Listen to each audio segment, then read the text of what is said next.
ڕووبەری پاکراوە بە شێوەی پاکردنەوە لەلایەن تیمەکانی پاکردنەوە هەروەها ڕووپێوی تیمەکانی ڕووپێوی بە مەتر دووجا بریتە لە 4,466,000 مەتر دووجا لە هەرێمی کوردستان.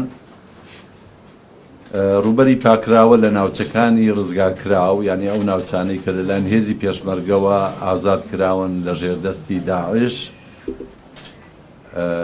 ئەو ڕووبەرانە بریتە لە 1,973,000 مەتر دووجا.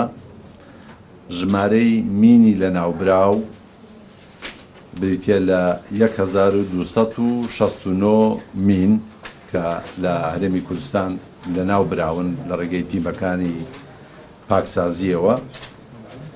ژمارەی کەرەسەی تەقەمەنی ئەوەی پێوترێ بۆمبی چەندراو کەمە پێی ئەڵێن IED، هەروەها ئەو تەقەمانیانی لە ناو براون لەم ماوەی 6 مانگەدا بریتە لە 18,398 پارچەی تەقەمەنی و بۆمبی چەندراو. ژمارەی بۆمبە چێندراوەکان بریتە لە 2,561 بۆمبی چێندراو کە لەلایەن داعشەوە دروست کراوە و دوای ئازادکردنی ناوچەکان لەلایەن تیمەکانەوە لە ناو براون. ژمارەی کێڵگەمینی پاکراوە بریتە لە 24 کێڵگەمین پاکراوەتەوە.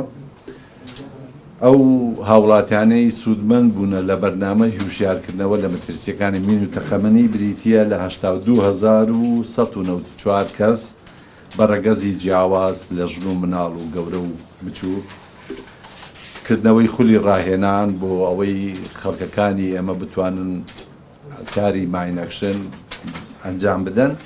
16 کۆرس یاخود خول کراوەتەوە و 137 کەس ئێستا پێگەیەندران و پسپۆرن لەم بوارە کار بکەن لە کوردستانە.